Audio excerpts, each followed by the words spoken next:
Magandang hapon mga kapanalig. Welcome sa programang Usapang KKK, Kalusugan, Kagalingan, at Kagandahan. Ako po si Ivy at kasama natin si Dr. Irene Lim. Para po sa inyong mga katanungan, maaari po kayong mag-text sa 0922-875-2899, 0925-896-1689 at 0917-810-6169. Para po sa may mga YouTube at Facebook, pwede nyo po hanapin si Doc. Type nyo lang po ang Dr. Irene Lim. Magandang hapon pong muli sa inyong lahat at welcome po sa ating talakayan sa Usapang KKK. Ang inyo pong lingkod, si Dr. Irene Lim, ang magbibigay na naman po sa inyo ng panibagong kaalaman. Always remember that knowledge is power. Ligtas ang may kaalaman. When you lose your health, you will lose everything. And ako po ay hihingi ng inyong like, paki-share na rin po, and mag-subscribe po kayo. I-click nyo lang po yung ating notification bell para ho na-update kayo pag may bago ho tayong upload na video. And pwede nyo pong i-search dyan yung mga na-miss out nyo pong episode. And yung atin pong anti-aging soap and whitening soap, napaka-effective po. Kaya parami po ng parami ang gumagamit. Sa simula po, isang miyembro ng pamilya, magta-try, then later on ho ang order. 4 na, 5 na kasi the whole family is already using it. And marami na rin ho ang nagre-reorder. Meaning, nagustuhan po nila yung produkto dahil effective and maganda po. Siyempre ho, anti-aging, ito po ay nakakabanat, nakaka-stretch, nakaka-lift po ng skin. Kahit po gamitin nyo sa buong katawan dahilan sa, pati ho, lalo na yung mga elderly, pati ho yung mga kamay, braso, legs, no, feet, nababanat po. Kaya sila po tuwang-tuwa. And yung whitening soap naman po natin, of course po, laging lamang po ang mas maputi. Sabi ko nga sa inyo, kahit parehong-pareho kayo ng ganda, ng height, ng personality, no, yung ganda ng damit. Pagtabihin niyo ho ang maputi at ang medyo darker ang complexion, lagi pong lamang ang maputi at lagi pong may plus factor na yan, no. Hindi siya nakaka-dry ng skin and kahit ho, hindi nyo kailangang stay ng masyadong matagal. But kung ganun po siya ka-effective, di lalo na po kung in-stay nyo siya ng matagal sa inyong skin. No? And ayun po, gawin nyo na po itong pangregalo sa inyong sarili. Kailangan man lamang po ay bigyan nyo ng espesyal na sabon ang inyong sarili. Huwag nyo hong gamitan ng skin ninyo ng mga yung mga harsh germicidal soap. Kasi nga ho, usually nakaka-dry po yan, no? Masyado hong matapang. Hindi ho ba binigay sa atin ng ating katawan, tayo ho'y kawangis ng Diyos, so kailangan po ingatan natin. And sabon lamang naman po yan ho very affordable na gift para sa inyong sarili. And of course, sa kagagamit nyo ho niyan, you will look younger, no? So, lahat naman ho ng tao gustong magmukhang bata. Habang ho tayo ay may stock, kasi ho kadalasan nauubos ang stock namin, no? So, it will take several days para ho makabili kayo pag naubusan kayo ng stock. And of course, yung atin pong good news, ang atin hong free check-up, amin hong ibinalik due to yung mga hindi raw ho nakaabot, panay ho ang text and call. So, hanggang March 31 po, Easter Sunday. So, free check-up po. Ibinalik natin ang free urine and sugar testing and free colon cleansing for your referral. Inuulit ko po, walang bayad ang check-up. But, for less than 2 weeks lang po. No? So, yung mga hindi ho nakahabol, and this is the right time since ayun ho, siyempre yung may mga bakasyon yan dahil magmamahal na araw po, no? So, ibigay nyo yung oras na yun para sa Diyos at sa inyong sarili, sa inyong health. So, break po muna sa mga trabaho at bigyan nyo hong pansin ang inyong health. And ayan po, no? At mas maganda ho yung package natin ngayon kasi may free kayong isa. Buy 2 plus 1 free.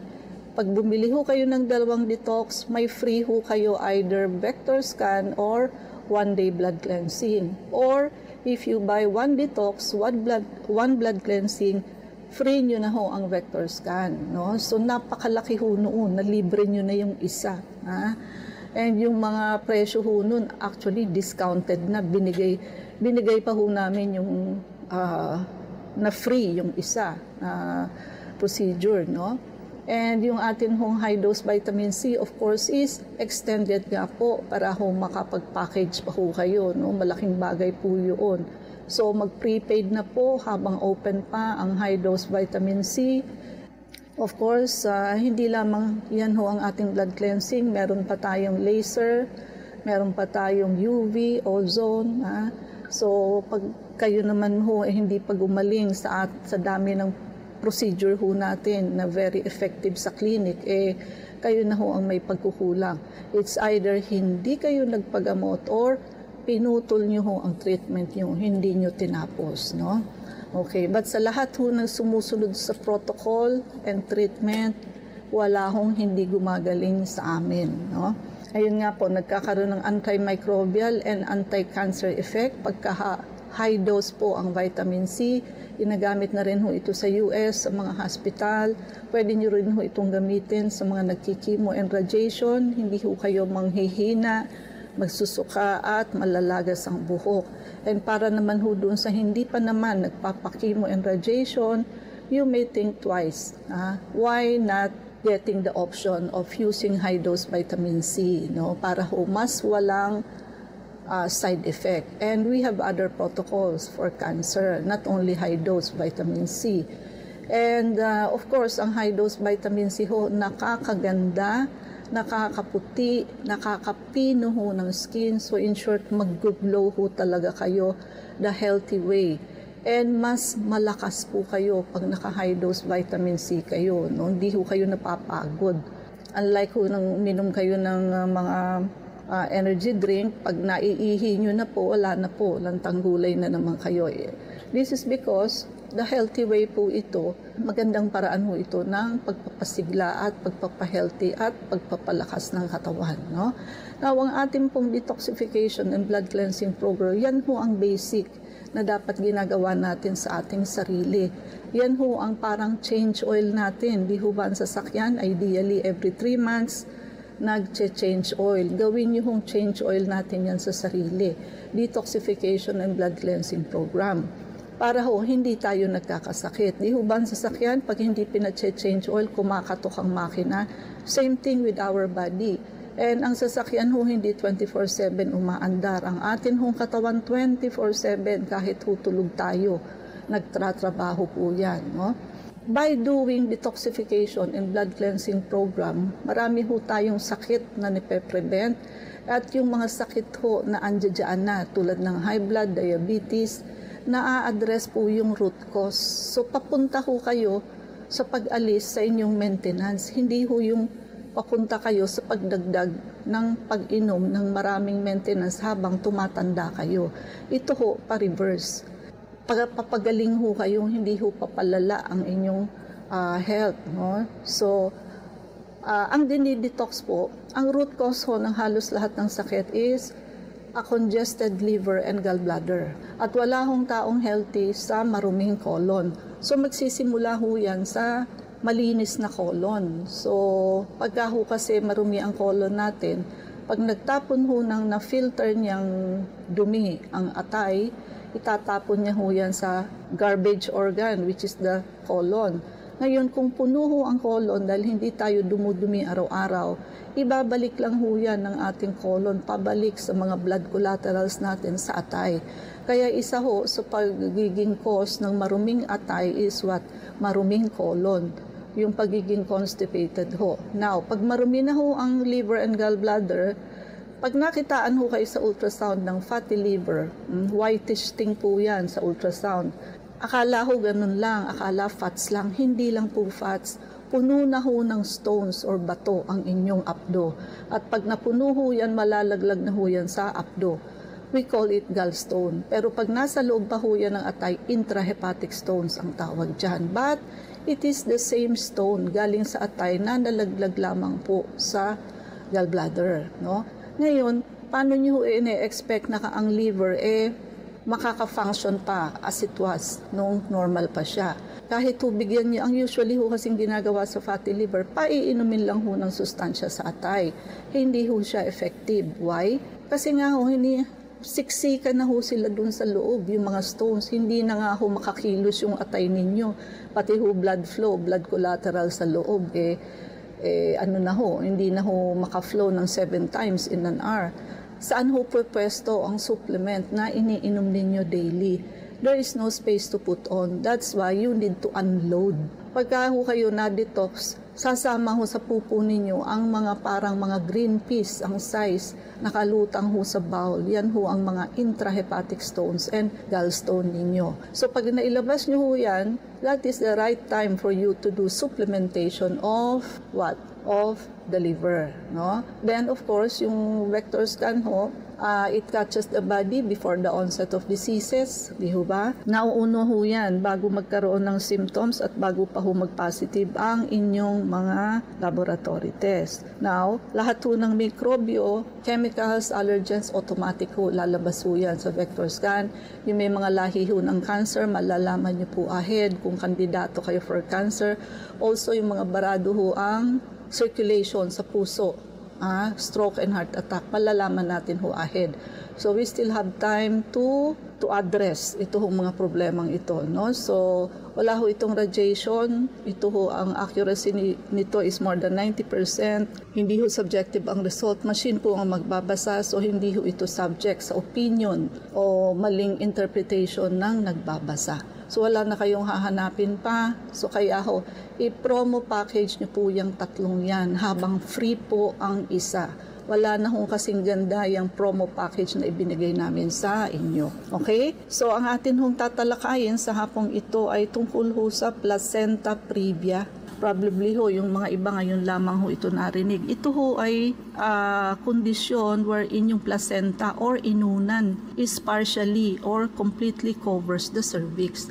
Ang cervix ho, yung kwelyo ng matres, yun ho pag nag-a-IE kami, mga doktor, yun ho bang pinapasok ang finger to assess yung cervix kung nakabuka na o hindi pa. Kung 4 cm na ho yan for admission ang buntis, hindi na ho pauuwiin yan. At malapit-lapit na ho yung mga anak. Yan ho, dapat hindi natatakpan ng placenta. So pagka placenta previa ho, partially natatakpan or completely natatakpan ng inunan. So meron hong klase ng placenta previa. Meron hong complete, partial, and marginal. So pagka complete previa, yung placenta ho completely covers the cervix. Buo, lahat ho natatakpan ng inunan. Partial previa, a part of the cervix is covered, and marginal previa, yung placental edge reaches the margin of the cervix. Yung dulo ho ng inunan, naabot pa rin ho ang cervix para matakpan. Kadalasan hong cause is scarring of the uterus. So, pag may mga dati na hong uterine surgeries, mga operasyon, tulad ng cesarean section, or na DNC na ano ba yung DNC sa Tagalog? Yung naraspa na ho, no? And it can lead to scarring. So magpepeklat ho. At yun ho ay makaka-apekto sa implantation ng placenta sa mga susunod pa hong pregnancy. Multiparity, pag marami na hong anak, multiple pregnancies, mas higher po ang risk na yan ay magkaroon ng placenta previa. Dahilan nga ho sa, siyempre, mas marami na hong scarring or peklat.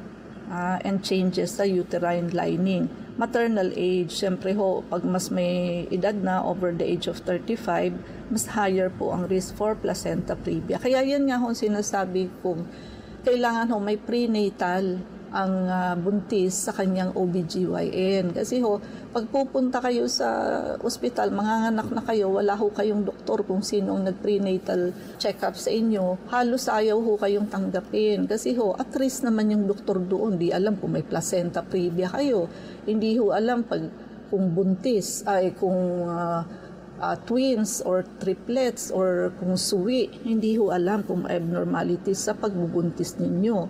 So, kaya kailangan magpapa-prenatal kayo, no? And smoking, syempre kung kayo ay naninigarilyo, lalo na kung chain smoker kayo, kailangan nyo ihinto yan, no? At saka yung may mga assisted reproductive technologies tulad ng IVF, yung mga in vitro fertilization, syempre mas higher ang risk ng placenta previa. Ano ba ang danger ng pagkakaroon ng placenta previa? Lalo na kung yan nga walang prenatal. Kasi pag halimbawa, biglang manganganak na kayo, kahit kayo hindi nyo alam. Siyempre ang unang gagawin sa inyo ng OB, pagka malapit na yung mga i-IE kayo, i-internal exam kayo, kakapain ang inyong cervix o kwelyo ng matres kung ilang centimeter na. Pagka kasi 4 centimeter, kailangan nang i-admit ang buntis. Pagka may placenta previa, pag finger sa inyo ng doktor, bubulwak po ang dugo kasi masusundot niya po yung placenta na nakatakip, nakadagan sa cervix ninyo. Kahit na complete or partial lang yan, or kahit na yung marginal lang na sinasabi, basta na nasundot yan, mag-massive bleeding para sa buntis yan. And mahirap ampatin. Kasi yung inunan yung na nagalaw di ba? Di ba sa nanganganak, bago lumabas yung inunan, lalabas muna yung sudden gush of blood. So ganun po yun. Kaya marami ang namamatay sa ganito, no? Kaya mga buntis, mga nanay, kailangan nyo po ang prenatal check-up sa doktor. Hindi pwedeng bara-bara lang. At mga kalalakihan, hindi basta maging tatay kayo, no? Kailangan kayo ang tatay ng anak ninyo. Kailangan nyo suportahan ang wife ninyo. Bigyan nyo ng magandang panganganak. Huwag yung paaanakin ninyo sa public. Anak lang ng anak, wala namang budget. Ang naghihirap yung kababaihan. Hindi naman kayong manganganak, mabuti kayo, hindi. Yung kababaihan iba ang turing sa public hospital kaysa sa may bayad. Sasabihin ko na sa inyo yan, no? Ibang-iba Pag kayo nakapanganak na sa public, sasabihin yung ayaw nyo ng mga anak uli. Iba ang trato para hindi tao. Bakit? Ayun nakapag-duty kami sa mga ganyan. No? Minsan pinapalo pa ang hita ng buntis. Sasabihin, anak ka kasi ng anak. Ayan, ganito, ganon. Tsaka ang tahi, kakaunti lang. Kaya nararamdaman pa rin ng nanay yung pagtahi. No? Yung mga ganun bang bagay. Kasi tinitipid nga at public. Wala silang paki. Pag nililinis yung blood, bago tahiin, kasi pag may natirang blood sa matres ng babae, yan po magiging cause ng abnormal bleeding later. Dapat ang pinapasok, ito lang fingers. Pagka lalo na kung marami ng anak, yung buong kamay ng doktor ipinapasok yan para linisin. Yung mga ganun bang bagay na parang hindi makatao, palibasa, libre. Kaya itanim nyo sa isip nyo, mga tatay, kung kayo ay magbubuntis ang misis ninyo, maglaan kayo ng budget na paanakin ang inyong asawa sa private, sa may bayad. Huwag na huwag sa public. At nakakaawa po. Pinagagalitan pa, umiiri na ang pinagagalitan pa. At sasabihin, ikaw kasi nanay, buntis ka ng buntis. Nangyayari yan, hindi nyo lang alam. Behind the scene kasi yan. No? Pero kami na nag-duty, nung kami ay estudyante pa sa pagdodoktor, sasabihin ko sa inyong nangyayari yung mga yan. Maybe even until now. Okay. So, Ivy? Para doon po sa mga nais magtanong, mag-text po kayo sa 0922-875-2899. Muli sa usapang KKK. Ako po si Ivy at kasama pa rin natin si Dr. Irene Lim. Doktor, nung ni 3633, mga ilang araw po ang pag-inom ng purong kalamansi. Avid listener po ako. Okay, so medyo matagal-tagal na rin natin hindi na may mention ho yan. Yung pag-inom ho ng purong kalamansi, 10 pieces or more. So puro ho, walang asukal, walang tubig. Pwede nyo ho itong gawin ganda tuwing umaga with an empty stomach. So uulitin ko ho, hindi ho acidic yan pag ininom ninyo. Pero pag nilagyan nyo na ho yan ng tubig at asukal, acidic na po yan. No? So ang magagawa po niyan, ibubuka ho niyan, i-open niya yung mga bile ducts sa ating apdo at atay. So therefore, mabubuksan ho yan yung kinabahong paglilinis ng ating gallbladder liver during 11 to 3 ng madaling araw. Pag uminom ho kaya niyan, bubuka lahat ho yan para lumabas ho yung toxins at dumi na trinabaho niya. Plus, after 30 minutes, inom ho kayo ng maligamgam na tubig. Mas maganda ho kung may lemon. Pero kung wala naman hong lemon, okay lang po, no? So, kasi ho, di ho ba, naglinis ng gabi yung atay at apdo. Pag umaga ho, binukan nyo yung mga ducts, no? Lalabas ho doon yung mga toxin na nilinis ng gabi. Tapos, so, pag inom ninyo after 30 minutes, na-wash out ho, nahugasan nyo ho. So, if you are doing that every day, nalilinis nyo ho gradually, daily ang inyong gallbladder and liver. Meron ho kaming pasyenteng hindi makatulog dati. So, nung ginagawa niya ho yan daily, ngayon ho nakakatulog na siya. Ano hong connection ng pagtulog? Basta ho problema sa sleeping, tandaan nyo ho, it has something to do with your gallbladder, especially the liver. So, may problema ho kayo sa atay pag hirap ho kayong matulog. It's either marumi ho, or whatsoever, or barado, o fatty liver kayo, no? So, ganun ho yan. So, walang tayong oras. Mangyari po lamang na kayo magpalista kung kayo ay magpapacheck up. So, Unit 1101, Clinica Medica 101, Centuria Medical Makati, Salamanca Street, corner Kalayaan Avenue, Makati City. So, ang landmark ho natin along Makati Avenue is corner General Luna Street. Everyday ho, bukas ang clinic, pati na ho Saturday and Sunday, and even holidays. Ito hong mahal na araw, bukas po kami. Pero ho, kung magpapacheck up po, kailangan kayo'y nakalista. Ha? Huwag ho kayo walk-in. So, ganun po. And, kailangan lamang ho magpalista kayo ahead. Ay, ang mga numero. Pwede po kayong tumawag sa 546-9412, 0922-875-2899. Pwede rin po kayong mag-text sa 0925-896-1689 at 0917-810-6169. Prevention is better than cure and health is the best investment. Regaluhan niyo po ang inyong sarili ng pagpapacheck up para huma-auscultate namin ang likod ninyo, maagapan ho kung kayo ay may walking pneumonia.